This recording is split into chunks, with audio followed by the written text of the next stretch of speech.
मंडल commission लागू हुआ था तभी उसके विरोध में युवा का ऐसा ही जोश था, तो उसके पश्चात आरक्षण लेने के लिए संघर्ष हो रहा है।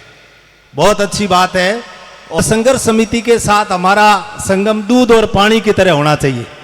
विराजमान संत महात्मागण, सभी संघर्ष समिति के सदस्यगण एवं युवा साथियों, जब मंडल कमीशन लागू हुआ था तभी उसके विरोध में युवा का ऐसा ही जोश था।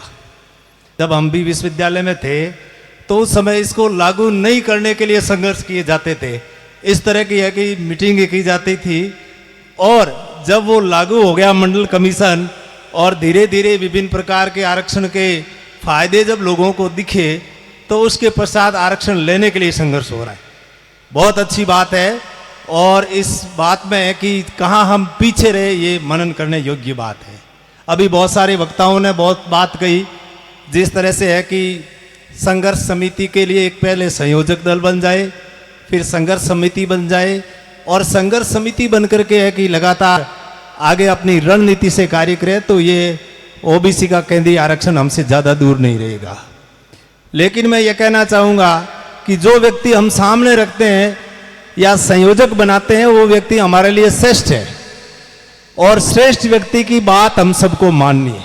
ये शास्त्रों में भी कहा है कि यद आचरति श्रेष्ठ जन तत्ते वितरो जन स यत प्रमाणम कुरते लोकस्तद अनुवर्तते, यानी जैसा जैसा आचरण वो व्यक्ति करता है या जैसा हमको कहता है तत्ते वितरो जन वैसा हम सबको करना पड़ेगा। और स यत प्रमाणम कुरते, वो जिस बात को प्रमाण के रूप में रख दे उस हम सबको मानेंगे, तभी ये आरक्षण हमको मिलेगा।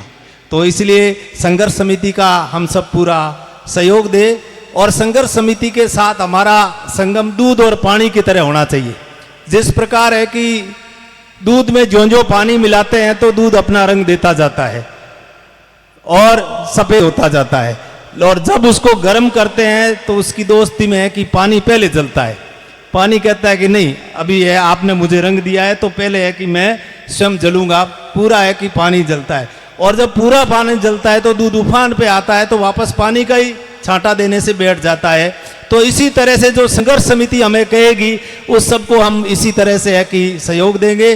और यह जो है कि इस आरक्षण के कारण विभिन्न प्रकार के चाहे राजनीतिक क्षेत्र हो चाहे सेवाओं के क्षेत्र हो बहुत ज़्यादा फर्क पड़ता है।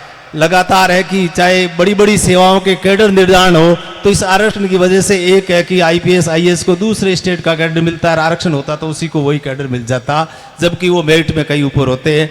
तो हमारे युवा जो साथी है उन सबको मैं आह्वान करना चाहूँगा कि आप इस संघ शक्ति कलयुग के नारे के साथ इसमें जुड़ेंगे, तब है कि निश्चित रूप से हम इस सीमा को प्राप्त कर लेंगे। ये आरक्षण है कि हमारे बीच में होगा। हमारे जो साथियों ने मिल करके इस कार्यक्रम को आगे बढ़ाया है उनको भी मैं समाज की ओर से बहुत बहुत धन्यवाद देता हूं कि 20 वर्ष तक भले ही पीछे रहे हो, देर आए दुरुस्त आए, अभी भी यदि किसी तरह से प्राप्त कर लेंगे तो उसके लिए बहुत बहुत बधाई। पुनः एक बार बहुत सारे वक्ताओं के नाम लिए जा रहे, ज़्यादा समय नहीं लेते हुए बोलिए गुरु जम्बेश्वर भगवान की जय।